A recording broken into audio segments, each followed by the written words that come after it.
Makanan itu akan menyetir anggota tubuh kita.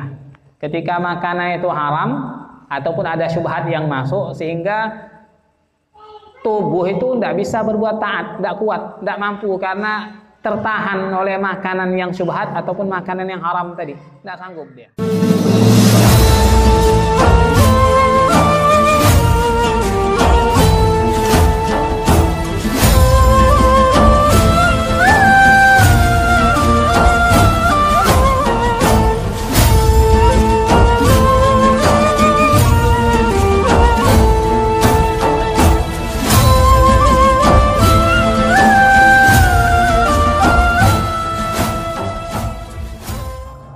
Makalah yang ke-14, ruwiya anna rajulan min Bani Israil kharaja ila talabil ilmi.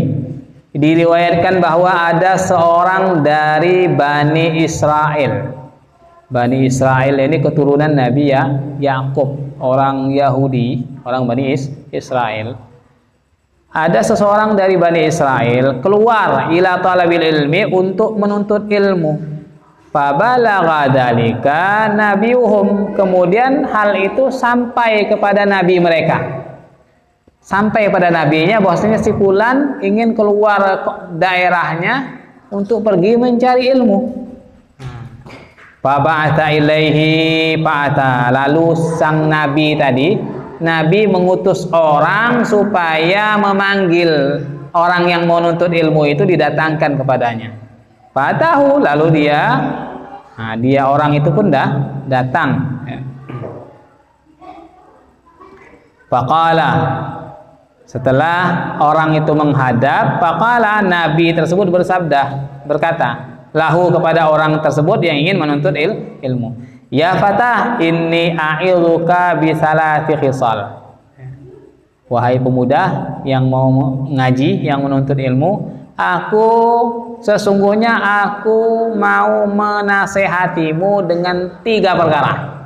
Bisalah khisal, dengan 3 perkara. Sebelum kamu berangkat untuk ilmu, aku ingin menasehati kamu dengan 3 perkara. Fiha ilmul awwalin wal akhirin. Dalam 3 perkara ini terdapat ilmunya orang dulu dan ilmunya orang-orang yang akan datang. Ilmul awwalin wal akhirin. Artinya cukup bagimu 3 perkara ini. Kamu amalkan sudah cukup kamu. Cukup bagimu 3 perkara tersebut. Yang pertama, khifillaha fis-sirri wal alaniyati. Takutlah kamu kepada Allah ketika kamu sedang sendirian ataupun ketika alaniyah, berada di tempat ramai. Ini yang pertama nasihatnya. Artinya dalam setiap keadaan adalah kamu takut kepada Allah SWT. Baik ketika kamu sendirian, lagi menyendiri di rumah ataupun di tempat sepi. Jangan sampai engkau bermaksiat kepada Allah ketika orang-orang tidak melihat engkau, karena Allah melihat. Dan juga ketika engkau berada di tempat orang ramai, juga harus takut kamu kepada Allah Subhanahu wa Ta'ala. Yang kedua, ini yang pertama. Wa amsik lisanak anil khalqi la tadhkurhum illa bi khair. Tahan lidahmu dari ngomongi orang, anil khalqi la tadhkurhum illa bi khair. Jangan engkau sebut mereka makhluk kecuali baik-baik aja, yang baik.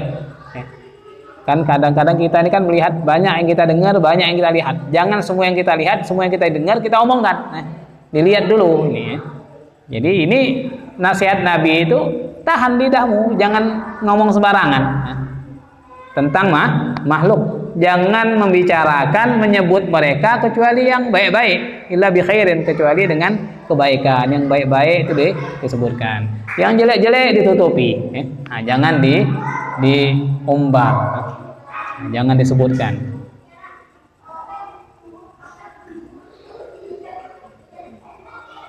Wanzur, yang ketiga, yang kedua menahan lisan supaya tidak bicara, bahkan diam lebih baik. Diam lebih baik. Man kana yu'minu billahi wal yawmil akhir, kata Rasulullah, falyaqul khairan aw liyasmut. Barang siapa yang beriman kepada Allah dan hari akhir, maka hendaklah dia mengucapkan kata yang baik, ataupun kalau tidak bisa berkata baik, udah diam aja. Diam, lebih baik diam, selamat dia. Selamat dia. Karena kalau lisan ini mulai berbicara, kadang tidak terkontrol itu.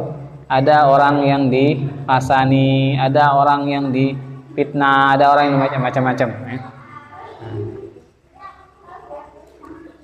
Yang ketiga, wanzur khubzakal ladzi ta'kuluhu hatta yakunal halal. Yang ketiga, ini juga penting ini, ya.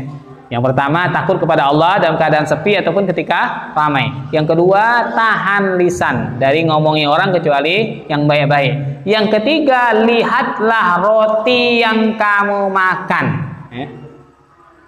Lihat rotimu yang akan kamu makan sampai hatta yakuna halal, sampai roti itu benar-benar halal. Kalau masih ragu ini halal apa enggak, syubhat apa halal, jangan tinggalkan.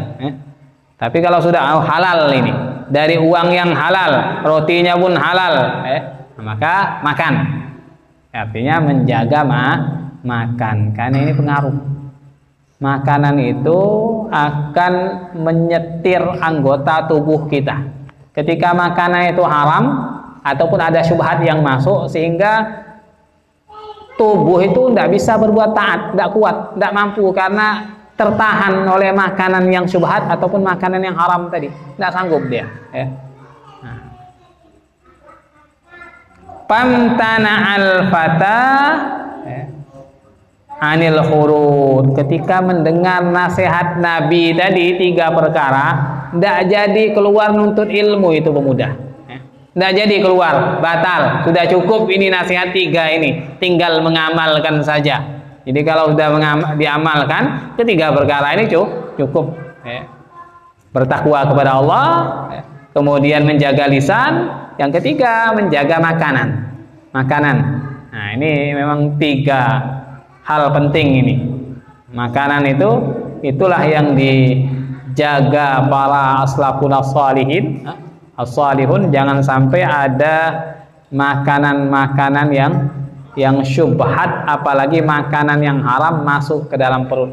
Karena kalau sudah masuk ke dalam perut akan menjadi daging, dan itu mempengaruhi tubuh kita, terutama hati kita.